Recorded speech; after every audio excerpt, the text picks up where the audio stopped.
Hello guys, आज हम देखेंगे कुछ tricks related to the topic ray optics. क्या आपको भी इस टेबल को याद करने में डिफ़िकल्टी होती है? तो आज मैं आपके लिए लेके आई हूँ ऐसी ट्रिक्स जिनकी वजह से आप आसानी से इस टेबल को याद कर पाएंगे। इस ट्रिक को सीखने के लिए आपको दो बातें याद रखनी पड़ेंगी। पहली बात ये कि अगर कोई इमेज स्मॉल एरिया में फॉर्म हो रही है तो वो स्मॉल इमेज होगी, और दूसरी ये कि अगर रियल ऑब्जेक्ट की रियल इमेज फॉर्म हो रही है या वर्चुअल ऑब्जेक्ट की वर्चुअल इमेज फॉर्म हो रही है तो उस केस में जो इमेज होगी वो इन्वर्टेड होगी। और अगर वर्चुअल ऑब्जेक्ट की रियल इमेज फॉर्म हो रही है या रियल ऑब्जेक्ट की वर्चुअल इमेज फॉर्म हो रही है तो इस केस में जो इमेज हमें मिलेगी वो इरेक्ट मिलेगी।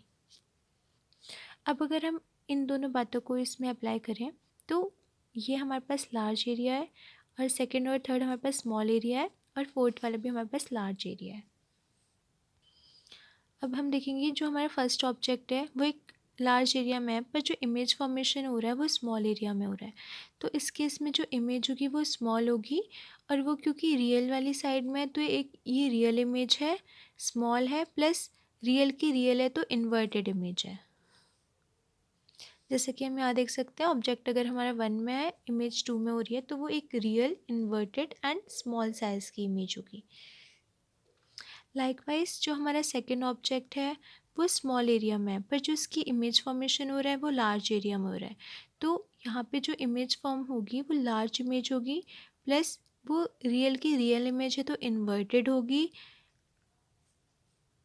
तो जैसे हम देख सकते हैं अगर हमारा ऑब्जेक्ट सेकंड पार्ट में है और इमेज 1 में फॉर्मेशन हो रहा है तो वो रियल, इन्वर्टेड और लार्ज साइज़ की इमेज होगी। ऐसे हम थर्ड को देखते हैं। अगर हमारा ऑब्जेक्ट यहाँ पे है और इमेज फॉर्मेशन इस पार्ट में हो रहा है तो क्योंकि ये लार्ज एरिया है तो यहाँ पे जो इमेज फॉर्मेशन होगा वो लार्ज इमेज होगी, और ये रियल की वर्चुअल इमेज है तो इस केस में ये इरेक्ट होगी। तो हम देख सकते हैं आगे यहाँ पे अगर हमारा ऑब्जेक्ट थर्ड पार्ट में है और इमेज फोर्थ में बन रही है तो वो वर्चुअल, इरेक्ट एंड लार्ज होगी। उसी तरह से अगर हमारा ऑब्जेक्ट फोर्थ एरिया में है और इमेज यहाँ पे बन रही है तो वो एक स्मॉल साइज़ की इमेज होगी, और क्योंकि वो वर्चुअल की रियल इमेज है तो इस केस में ये इरेक्ट इमेज मिलेगी हमें। जैसे कि हमने कहा फोर्थ में अगर ऑब्जेक्ट है और थर्ड में इमेज फॉर्मेशन होता है रियल, इरेक्ट एंड स्मॉल।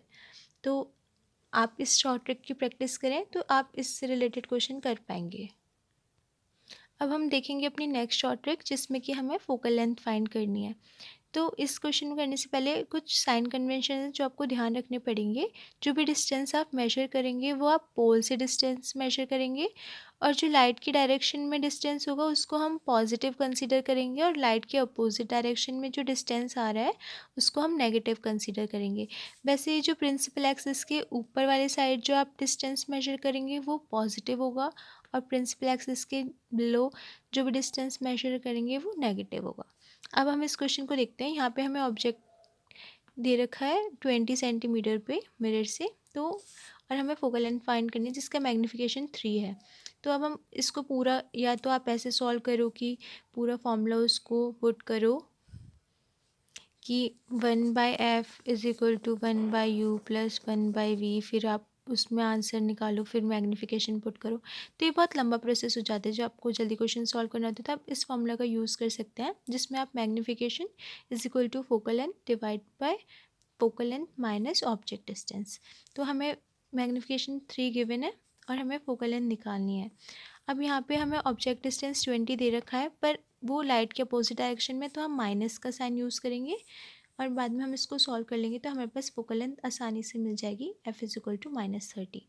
तो मुझे लगता है आज की ट्रिक आपके काम आएगी और आपकी हेल्प करेगी क्वेश्चंस को जल्दी सॉल्व करने में। ऐसी ही और ट्रिक्स के लिए please subscribe my channel. Thank you.